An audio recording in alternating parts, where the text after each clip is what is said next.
Hello and welcome to another episode of CISO Tradecraft, the podcast that provides you with the information, knowledge, and wisdom to be a more effective cybersecurity leader. My name is G. Mark Hardy, and I'm pleased today to have as our guest Andrew Chrostowski. We're going to be talking about digital transformation and the future of work. Andrew, welcome to the show. Thanks, G Mark. Great to be here. Well, hey, I'd like to introduce you and talk a little bit about, but first, let's put a quick thank you to our sponsor, Risk 360. If you're tired of juggling SOC 2 and ISO 27001 compliance, you're not alone. The pain points for both are the same: fragmented audits, endless evidence requests, and mounting costs. But there's a better way. Risk 360 offers a harmonized audit process that seamlessly combines both frameworks. No more duplicated requests or fragmented audits. Unifying frameworks for mergers and acquisitions, we've got you covered. Contact Risk 360 today to learn how to unify, streamline, and create efficiencies in your compliance experience. Andrew, thank you, and glad to have you on the show. Glad to be here. We've talked a little bit about in the past, you've got kind of a very impressive background, but more importantly, I think who you are is going to be of great interest to our audience. And this is going to be one of those can't miss shows. So tell me a little bit about your background, please. Some of the stuff that you've done that has made a difference. Sure. Well, I'll start from saying that I began life as a physicist. So my original work at Oregon State was in physics and engineering. I spent almost 10 years in the Air Force doing command control, communications, intelligence work. And so I always thought of things as complex systems and how to derive the solutions for that. So when I was at Space Division, I picked up a master's degree at USC, University of Southern California, in systems management. And always made me think of all business systems as complex activities. I've been able to apply that, frankly, in quality, operations, innovation, and ultimately in the digital transformation world. So it's been something that really has marked that. I just retired as the chairman and CEO of RealWear, one of the leading wearable computer companies. It's designed to address and connect frontline workers around the world with information that they need to work more productively and safely. I'm also a certified director for National Association of Corporate Directors, where I serve on several advisory boards. And I'm a digital director's founding executive member and certified qualified technology expert. Now that's awesome. And I'm looking at, we'll talk a little bit more. We're going to want to talk about RealWare. I also want to talk about the concept of a certified director. But basically, for a lot of people, I think in the cybersecurity realm, they look at, I have a technical career, and they've all focused on the technology. Often they come up through the ranks, if you will. And then all of a sudden, when you get to the C level, things change a little bit where you have to communicate differently. Now at the board level, it's an entirely new language yet again, isn't it? Absolutely is. And in fact, it's one of the things that we talk about a lot at the digital directors. We're trying to help CISOs, other technology professionals in the digital space, be able to communicate in the language that matters to board members. If you think about board members' general mindset, they're there to oversee the business. They're not there to manage it. They're there to oversee it. They're looking at how it complies with regulations, how it complies with their strategy, quality of management care that's being done. And of course, they're answerable to the shareholders and other stakeholders of the business. So today, we focus as directors not only just on value creation writ large for the shareholders, the larger concept of how do we work within communities, with our employees, the actual industries that we operate. So it's a stakeholder perspective. So when you start talking to a board, you need to think about how they think about risk and value levers and speak that language so they're paying attention and not getting tied up in some of the details that management would be very critical to understand. And that's an excellent point that you brought up, is that as communications as being part of our requirements, we've got to have different messages. Obviously, a message to the staff for whom we're accountable and the people who report to us, we need to be able to communicate what it is that needs to be done and understand what they're doing. To our peers, when we're looking at trying to help other people understand what do they need to do, like don't click on that, or something more complex, such as change the behaviors of your teams, that's another level of behavior. And then dealing with the executive team who are responsible for, if you will, executing the strategy of the business, it's more of operational, but at the board level, it's strategic. And the language of strategy, at least from perspective of cybersecurity, would be risk. Is that a reasonable statement to say? I think it's very reasonable. Again, their object is manage all the risks in the business, the digital risks, the cybersecurity risks. And by the way, whenever I'm talking about that, especially with respect to digital technologies, it's the risk and the opportunity, right? Because you're actually managing three different types of risks there. You're managing the opportunity risk of not engaging with digital transformation that creates so much value. You've got the cybersecurity risk of, frankly, the bad actors that are out there trying to do something to your organization and take down your value system, whatever it might be, whether it's your personal identified information, crown jewels of your IP, whatever it might be. And then the third piece of that is really just the failure risk of these complex, interconnected, interdependent systems, these digital networks that can, frankly, be taken down because of cascading errors within it. So those are the three levels of risk that always are concern of the board. And frankly, when you're a technology professional talking, you tend to focus only on the first narrow one, which is this idea of bad actors, but it's really much broader than that. And that's very good insight because I think the danger we make, as you said, you tend to get trapped in one way of thinking. And then from that perspective, that's not what the language they want to hear. I remember the late Alan Paller, who is a founder of SANS, was sitting at a pretty high level meeting where the number of senior executives and they had, I think it was a CISO or the equivalent of a CISO, give a briefing. And as that person left the room, the most senior person kind of leaned over to the person, and Alan Hurd says, like, "Why is that person still on our staff?"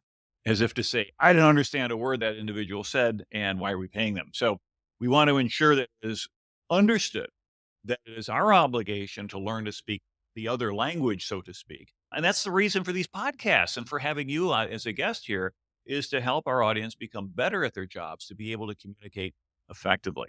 Now, as we look at some of the imperatives, obviously communication is one of them. But what about the concept of value creation? Why is that a key business concept, and how does that work its way down into the CISO suite? Well, first of all, I think it's critically important for every employee, whatever their role, from the frontline worker all the way to the CEO and the management, and then ultimately the board, is what are the value levers of the particular business you're talking?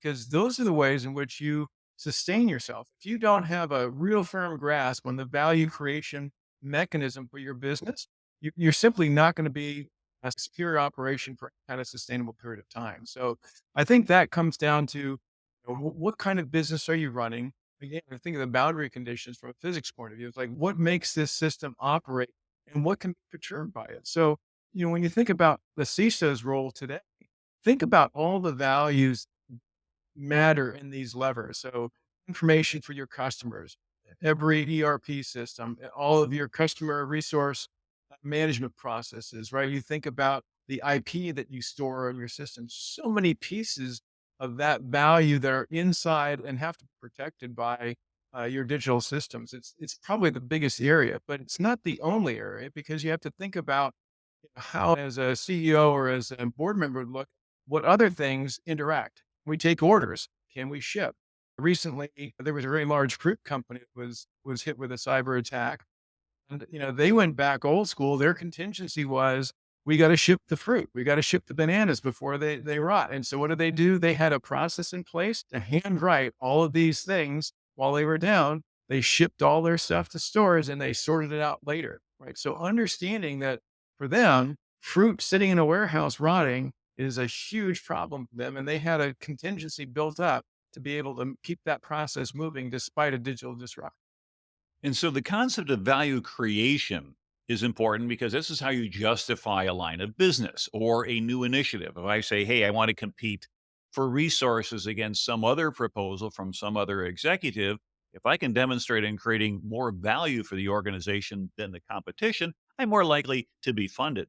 Now, the challenge for CISOs and cybersecurity in general is often security is viewed, rightly or wrongly, as friction, and friction doesn't create value. So, how do we turn that around a little bit when we're communicating with senior executives to help them understand that cybersecurity really does create value and it's more than just the preconceived notion of, oh, it's friction, it's slowing us down, it's adding costs, it's reducing our efficiency? I love this question, G. Mark. I think the idea of removing friction and creating value is absolutely fundamental to all well-run businesses. And so one of the analogies, I'll go back to my early days in the automotive industry, is in one of my first civilian roles working with Ford and GM and Chrysler and others. There, there was this thought process that, hey, when we bring in real significant documentation for regimented how we build cars, how we do these assemblies, there was a perception of pushback. All of this was administrative. It's too much detail. It was too much discipline. And they would kind of look and say, well, look at Toyota. They have all this mixed model flow and they're very, adaptive manufacturing.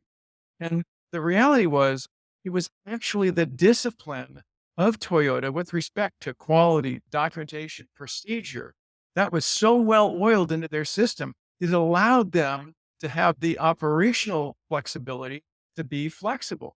And so, one of the key lessons I think is completely alignable with cyber strategy is you've got to make sure everyone understands all of this cyber hygiene activity process, all of that aligns around to give you the flexibility to operate. It actually removes that friction, it creates value. And frankly, it may be that little bit of sand in the gears when you're running day to day, when that car stops altogether and you're not able to do anything because your systems are down, that's when this idea of flexibility will come to the forefront and say, wow, I'm glad we had that in the background. So it does create value and it does give you back access to your value creation system.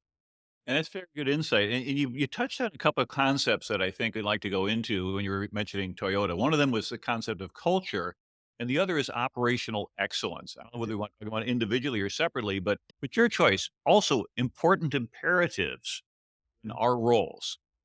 No question about it. I think they're a high performing organization is intrinsically linked to a culture of high performance. I've never seen the inverse of that be true, right? For any sustained period of time. And so, culture really begins with every employee being engaged and understanding the vision. There's a great book I just read that leadership is overrated. And that the concept there within the Navy SEALs is one of their first exercises is to kill the leaders. So if you're in a small team, they'll end up in the exercise. Okay, no, if your leader's now been killed, you have to complete the mission. And now you have this discipline within this small unit cohesion that they all know what the mission is, they know what their capabilities are, and they go off and execute anyway, right? They are able to adapt to those kinds of situations. It's rare in industry that we actually encourage people to have that same mentality of understanding what the objectives are, how to align around them, and move forward with high engagement, understanding the mission, and feeling positive about it. And ultimately, that's what drives the feedback loop of a successful culture is when people understand what they're working for, that they're making a difference, and then they're able to then make decisions that allow them to execute towards that goal. And I think a lot of that culture and the decision making comes down to trust. And as we develop a more mature relationship with our people, basically, when you first start out and you got a new hire, Bobby the intern, as we nickname him, you trust that he's going to be an honest person, but he's going to make a lot of mistakes because he doesn't know what he's doing yet. He has no experience. And so we set controls, we set limits, a very tight reporting structure. And that works well until this person begins to understand and has demonstrated capabilities to execute, at which point it's more natural to sort of back up and go from a directing to a delegating and finally just, you got it. Andrew, here's the job. Call me if you need help. Otherwise, it's kind of, what I like to think is the best boss you have is someone who just says, here's what needs to be done, get her done, and report to me if you need any requirements. Otherwise, I'll assume it's taken care of. And so as CISOs, we build that level of trust every day by our ability to ensure that the organization's critical resources are up and running, if you will, the value creation element of it. Through a culture element as well, by being able to communicate effectively the imperative, the importance of cybersecurity, and why that little bit of effort on everybody's things to say, this is why we're doing MFA, this is why we're doing that, really adds a lot of value. And then that can push us toward the next term, which I had mentioned, which is operational excellence. A quick story, G Mark, that kind of connects those two pieces on the culture and the operational excellence. It comes from my days in the aerospace management. I was actually still wearing a blue suit at the time, and I was looking at a company that had about 85% of the world's market share in a very critical military component. And I was asked to go investigate this company, make sure they were stable and doing well, and did they need to take some technology transfer risk away because of this company. Very well run company. They had pioneers in an SBC application at the floor level. And I remember talking to a young 19-year-old wave solder machine operator.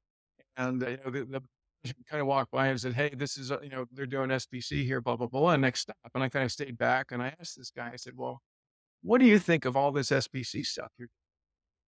And he looked at me and just with this passionate voice said, I love it. I absolutely love it. I was like, whoa, okay. That's the first time I've heard, someone here saying they love something like this. I said, why do you love it? He says, because before I used to be working away at my wave center machine and suddenly engineers would show up, push me out of the way, say I was making bad parts, make adjustments on the machine, right? Turn it back over and walk away. And I always felt terrible about that. Now, think if you're someone working in cybersecurity in the information technology department, if you've had that experience of something going wrong. And they said, but now with SPC, I watch my own data. I look and see when there's a trend happening, and I call them to come fix my machine before I make a bad part. The onus, the energy has gone from being the victim of a system to being the owner of a system that helps collaboratively to make something happen.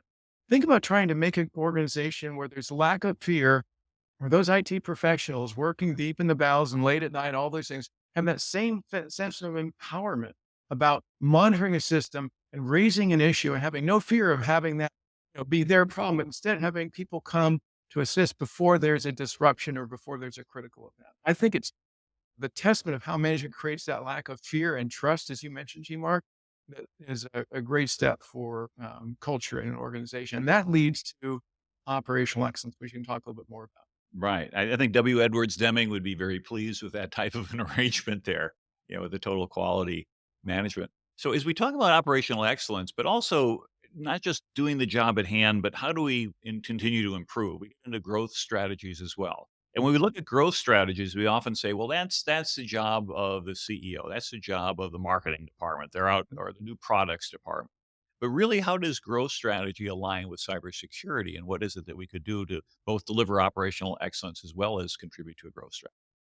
A great question, G Mark. And when I think about those two elements together, the first thing on growth is there are several aspects of that, right? Think of a system. Think of a system you're trying to now create, long-term sustainable growth in this. You have the question of whether or not you have, the right product market fit for your service or your product. Are you building the right thing? Because otherwise, pushing that becomes very difficult. And do you then have the systems to scale with your success? There's a lot of stories of startups that have failed because of their own successes, right? They're not able to handle the back end of all the demand. And so I think in the same guideline, when you start focusing on operational excellence, which is again, low variability, right? What is a characteristic of high operational excellence business? It's processes with low variability, well documentation, adaptable, high communication, high trust environments. Those adjectives applied to an information system lead to this same idea. And again, if your growth strategy that is strategic relative to product sales or services depends on certain digital functions being available, if you're not able to scale easily to that, you're gonna inhibit growth. And I think that's one of the big reasons we saw the push to cloud, frankly, over the last decade was because this idea of scalability became so much easier in a cloud environment than it did with on-premise. It's a good point. And so cloud, the move to that actually did enable a lot of business growth strategies, even to provide the capability for surge. Okay, Black Friday, we're going to sell a whole bunch of stuff, but we don't have to spin up all these extra servers for one day out of the year. Just the cloud worry about it. Just expand, contract. So it works really well. Which is sort of leads us into the next thought I had, which is the concept of innovation. And sometimes we see in the cybersecurity world a lot of changes. Things change very rapidly. And as a result, we may be more sensitive to innovation than business leaders that are in areas that things don't change that much. Mhm. A chemistry textbook hasn't changed much in 150 years, or a mathematics textbook, but any computer book that's more than a couple years old is probably obsolete by now. So, how do we apply innovation as cybersecurity professionals to help the overall organization? That's this it's a great question. And when you think about innovation from that perspective, there's actually, I think, from the board level conversations, right? We think of innovation as a positive thing, as something we're trying to create in order to have this environment to get an advantage over competition, to create a moat or an edge around our business and the services that we're providing. Innovation can kind of have the opposite feeling in the technology areas where you're thinking, well, this is new risks are being introduced. So AI driven systems here hey, it helps us with the way we could defend our system, but absolutely enables greater attacking. And you think about now in this world of democratized chat GPT kinds of services, right? How much easier is it today to imitate a voice or a video to do phishing on or spear phishing with executives and things? So I think technology folks react quickly to innovations. Hey, the bad guys are innovating, and therefore the onus is on us to kind of counter that. And business at the board levels think, hey, we've got to innovate because if we don't, somebody else will. And so you begin to feel that pressure. So I think you have to bring the idea of the positive. It goes back to those three things I talked about before: opportunity risk, cybersecurity risk, and then complex systems risk. And in the world, if you think of it as a Venn diagram, our IT professionals are really in that complex cybersecurity risk area where they're worried about bad actors and the complexity of their own digital systems. But they worry a little bit less about the opportunity cost. And so if they can shift that discussion when they're bringing ideas forward to the board around the value levers that bring into that opportunity cost, you don't do this, you will miss this opportunity. Or if you don't implement these kinds of controls, you risk having a major disruption in your operations. Then you're speaking their language. And so that's excellent advice. And really, what we want to be able to do is learn and then execute faster than the competition. Because a lot of it out there is a matter of, yes, we could be innovative, but if everybody is exactly the same innovation rate, all we've done is keep up. We can go ahead and go for operational excellence. But if everybody in our industry is excellent, well, then you're just keeping up. But if you can do a differentiation, if you could then be able to demonstrate that as security professionals and business leaders. And that's in another important Venn diagram that I think as a CISO we have to recognize. And then add to that maybe a community, because you can be really good at one and or both, but not be good at communication. But to be effective at our jobs, we need to do all of those. And so then I think the intersection, but also we got to be the union of all that stuff, helps. I think in terms of helping understand, are we charted on the right course?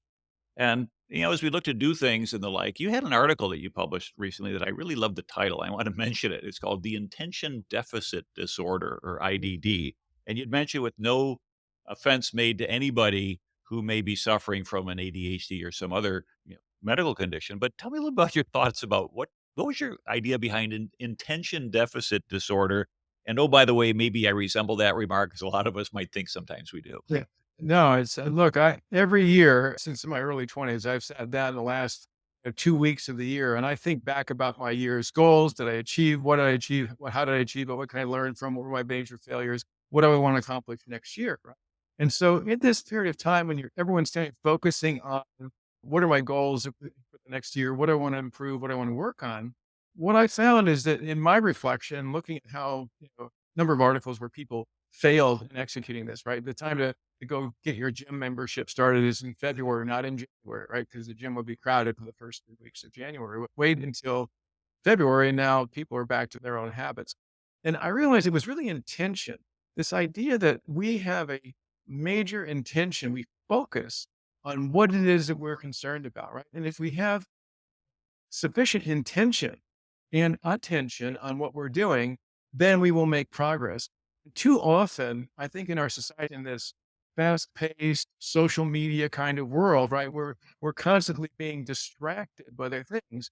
We miss out on having that firm intention to go get something done. And if we maintain that, narrow our focus, fewer things, get those things done, then I think that we have a much greater chance of succeeding. And so it was my way of trying to capture an insight I had from my own reflections on making sure that as I kept 2023 in this particular case, that my intentions were very clear on what I wanted to accomplish, and sharing with everyone else to challenge them to really ask themselves, is it a goal or is it true intention to get something to happen? And there's very good insight on that. I know that for a lot of us, we start out and they said the road to hell is paved with good intentions here, but also it's not just a matter of day to day execution. I mean, like most people, I got my daily list here and I'm scratching things off as they get done. But we're talking a little bit more medium to long term. As you mentioned, kind of doing an annual review. What went well in the past year? What could I be doing next year? Excellent idea. Even better if you could create a mastermind group where you have other people with whom you can be accountable And whether it's just something as simple as, okay, if we are going to join the gym, or we're going to go out and run, or we're going to go, whatever it is you happen to go learn something, is that having some sort of a peer or social pressure might be the wrong word, but ultimately that's what it becomes down to, is to say, hey, I'm going to keep doing it. And so you move from intention to action by being able to eventually internalize that. So I was on travel several weeks ago. I was over in Madrid, and one of the things I wanted to do is brush up on my Spanish. Not to spend any time on me here, but I found the little Duolingo program was kind of nice, and because my Spanish that I took was in ninth grade, so it's been a long time. Hola, ¿qué tal? And me llamo Paco, but I don't think it is. But what I found though is that it kind of encouraged you. Hey, every day you got a streak going. Hey, you can just do one more. Hey, there's a few hours left. You could finish in the top so many and you promote to the next level and things such as that. And so this is just an app that has combined sort of my intention to say, hey, I want to gain better fluency at an important language, Spanish, with my day-to-day activities. And so now it's a sort of a thing where it's now internalized. And what we can do professionally is not only incorporate that in our career planning, but also in our counseling and our mentoring with the people that report to us. Because one of the problems that I see happen for managers is, and it's a leadership issue too, is that we're been around long enough. We got some of the gray hairs here that say, yeah, we figured this stuff out. But a lot of the people that are coming up in the next generation haven't had a chance to go through that yet. Maybe nobody's ever sat down with them and said, hey, here's how to do some longer term planning. Here's how to go ahead and create an accountability loop. And so there are ways that we can be better leaders for our people by sharing not just the technical expertise or the to-do list of make sure this gets done by the end of the day, the end of the week, but also help with the transformation for people to be able to better understand how to make their lives more effective and more meaningful. I think you hit on two really important things that I would unpack on that. One is this idea of accountability partnership, and one is on the gamification of systems. And both of these have, relative importance to technical and cyber professionals. But just a quick story from my Air Force days. I did a lot of triathlons. And so I trained, I ran in the morning, I swam at lunch, I biked 20, 25 miles after work. And I had a training partner. There were a lot of days when you get to that end of the day, get back to your apartment, you say, "Oh, man, I do not feel like, getting on that bike for 20 miles." But you knew that your friend was waiting out there to meet with you and go, and so you get on the road, and 10 miles into your ride, you'd lean over and say, "I really didn't wanna go today, but I didn't wanna let you down." And he looks at you and said, "Well, I didn't wanna go today either, but I didn't wanna let you down." So there's this idea of mutual accountability partnerships, really at a professional level, boss to employee, whatever, have value. That's that culture piece of performance. But the gamification thing is really important. We've all seen that all of the apps and social media apps doing this as well, is trying to make sure people, feel that accountability. And so you can do that with cybersecurity tools. You can do it with cybersecurity training. You can do it with education. So there's all these little lessons about how human beings interact with each other. We care about those interactions. And so those are lessons that can be applied in a larger context. So I love those ideas of accountability and gamification relative to making a system change and a culture change. Good insight. Thank you very much on that one. So, yeah, as I say, I like that article. There's a couple quotes that I had read that you had written that I'd like to share. And the first one was this: the time for a digital strategy is past. What is needed today is a comprehensive strategy for a world of digital opportunities and existential cyber risks. Now, why are we going to throw out are we throwing out the baby with the bathwater by saying the time for digital strategy is past? Let's unpack this a little bit. Let's get inside your thoughts.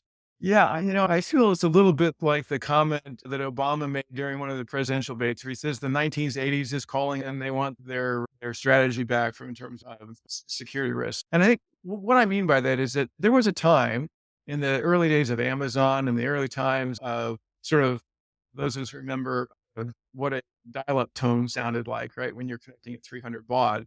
That was a time where strategy meant something relative to this big thing that's happening, the internet, going to a browser, the World Wide Web. But my point is the asteroid sort of hit already, and just some dinosaurs don't know it yet. So every business, in my view, is already involved in a digital link in their value stream. You're hard pressed to pick out any business that doesn't have a digital dependency on their value chain, unless you want to talk about your neighbor's lemonade stand, next door or something with a cash business that nobody cares. So digital strategy of thinking about, hey, how are we going to go digital? That's gone. I think that time is you're looking in the rearview mirror while your competition is way ahead. Today's world is all about this interconnected, interdependent, complex systems, right? That are working together, and that creates huge opportunities for how you can transform the way you deliver value to your customers in whatever way you deliver values. But it also means all of that complexity, all of those new tools and access points create huge cybersecurity risks for you, which can be huge penalties if it's a GDPR kind of penalty that you weren't aware of, or it creates, underreporting that we now know that the SEC is going to be leaning heavy into that come 2024. And so I think really it's not just strategy is no longer a reasonable conversation to have about general computer strategy. And now it really is about what are we going to do specifically about these huge transformations that are happening. I think today's boardrooms are talking about AI. A couple months ago, they were talking about blockchain. Before that, so there's always these things that come in that need to be incorporated into a comprehensive strategy. Also creates significant risks that need to be managed. Which also suggests that comprehensive strategy is dynamic. It's not something you do once every 12 or 18 months because that might be the life cycle of what we're looking at. It's, and a lot of shows, G marks laws. And then you go and say, okay, fine. If we go back in time and we take a look at 18 months ago, who was talking about ChatGPT? And 18 months from now, Windows 10 is going to be officially obsolete.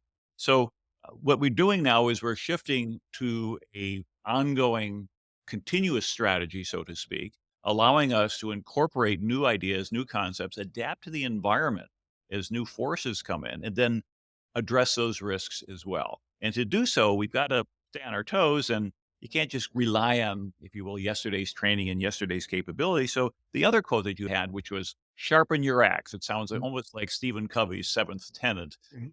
sharpen the saw. But tell me a little bit about your story behind sharpen the axe. Sure. And Sharpen the Axe comes from my experience in Oregon with my dad, who was a forester. And we would go out every year and collect several cords of firewood in the forest. So we'd have a stack of 3 or 4 cords of firewood that had to be split. And of course, my job as a strapping young 13, 14-year-old was to go do that work while dad watched football. And I'd be working away. And of course, you want to go on a date, you want to go to the movies, whatever it is you're trying to do. So you'd be working as hard as you can, and you'd be hitting. The longer you're working with that axe, the harder and harder it would be to split that wood. At a point where you're really struggling, the sliding door would open. My dad would glance out and say, "Stop, go sharpen the axe." And you didn't want to stop because you wanted to get done, but you do it and you stop, you sharpen the axe up, you go back to the pile, and suddenly the wood's flying apart again, and you're working away, but you get head down into it, and pretty soon it's getting harder and harder to split the wood, and the window would open up again. And like, son, go sharpen your axe. And so you stop. So the point is that really when we get into a task, it's so easy to get myopic about what we're doing that we lose context of what makes it easy to do this. In this case, sharpening the axe makes wood split apart much with endless force. But there are a lot of applications in life, where we just keep digging in, and instead of asking ourselves, hey, how do I make this easier? And think about this from a technology perspective.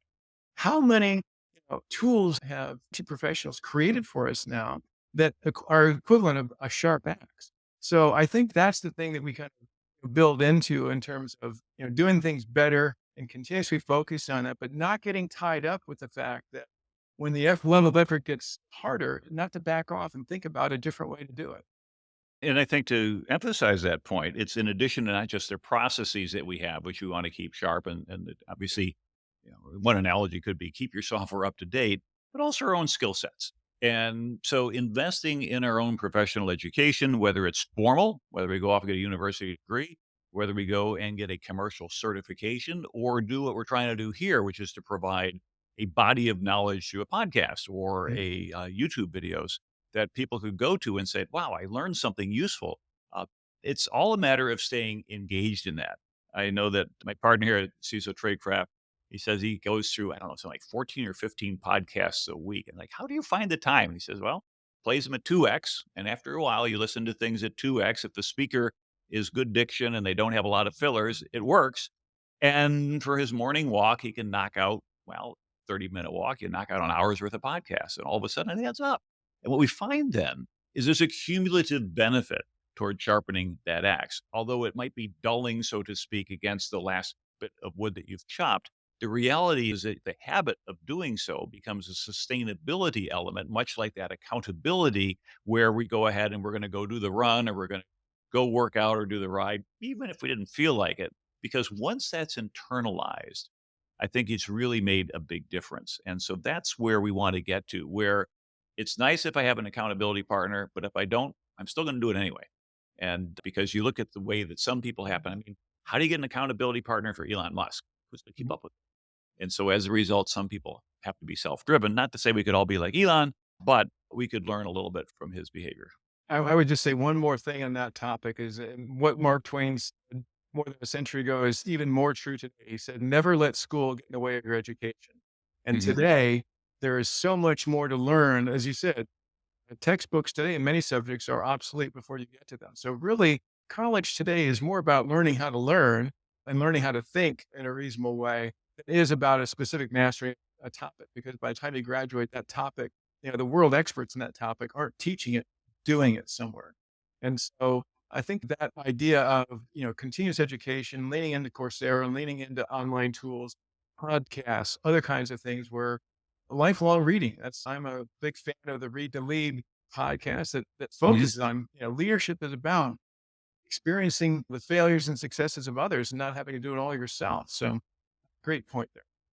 That's excellent. Now, we're coming down to about the last 10 minutes of the show, and there's two things I wanted to cover. I'm going to jump to the what I think is the more important of the two. And if we have time, we'll come back to Mhm. the first.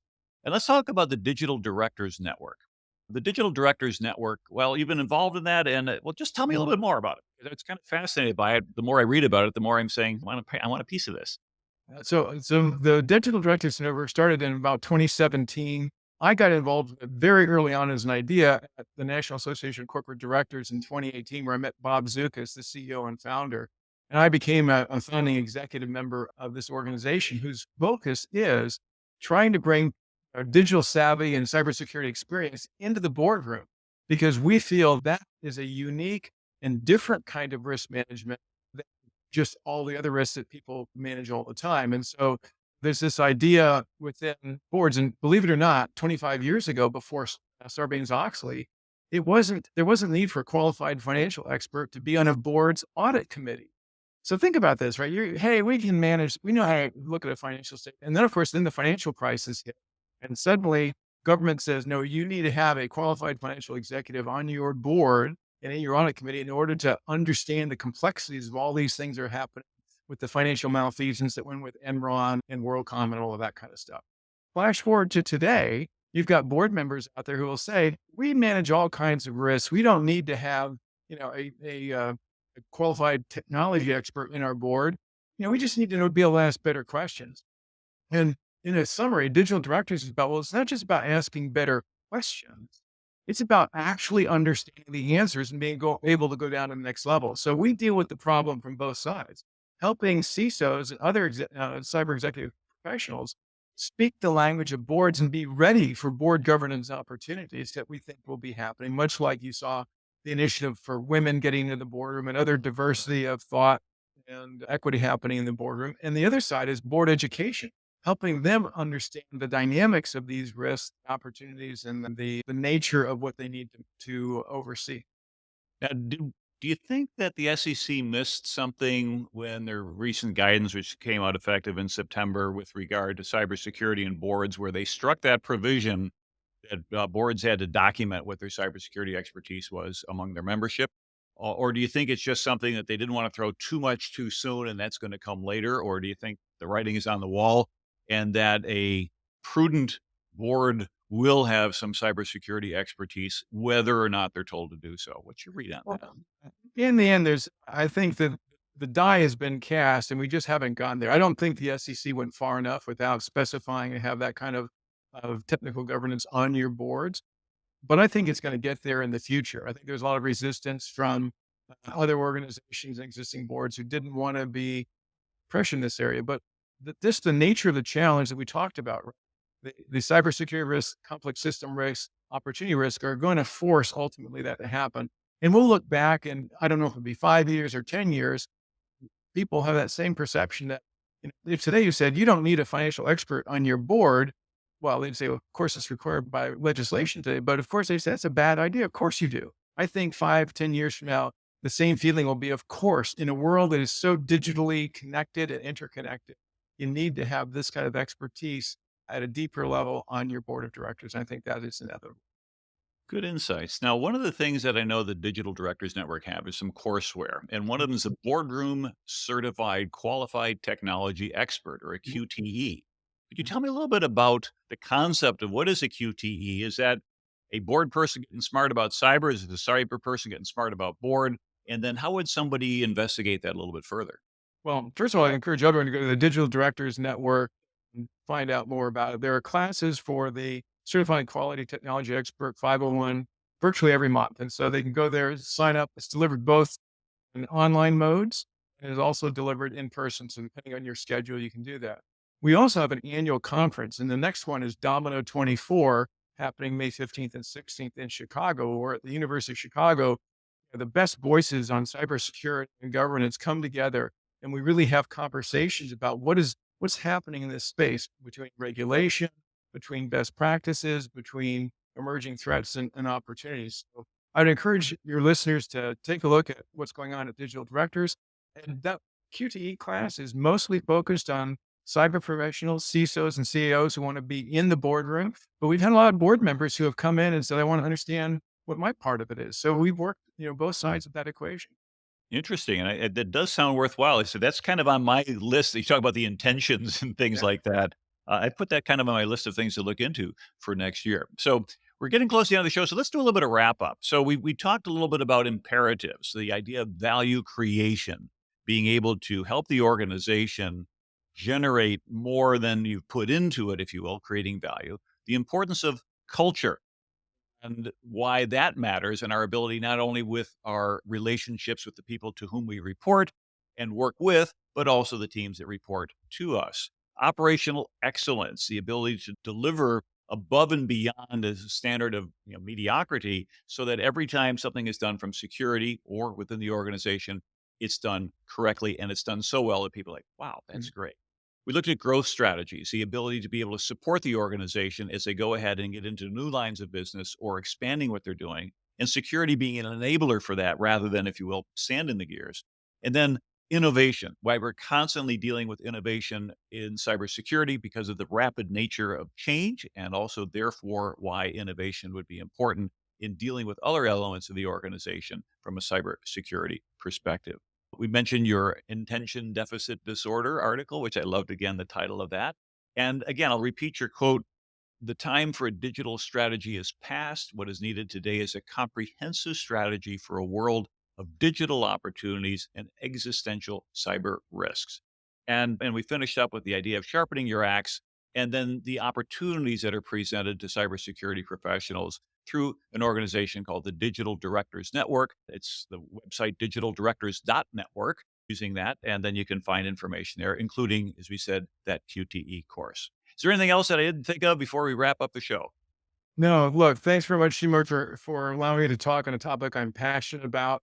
The world is changing. Obviously, we're moving forward into a world where everyone needs to be connected. And it's one of the reasons why at Real, where we focused on the frontline connected worker, because there are over 2 billion people out there who are today working with their hands on the front lines, whether they're a surgeon or a mechanic, that need access to the same information systems that we've been talking about for this last 45 minutes of knowledge workers. And so I think that the world is going to be completely comprehensively connected here with these digital opportunities. And for your listeners, the folks who are securing that digital framework, is so important for the value levers that we're going to have available to us in the years to come.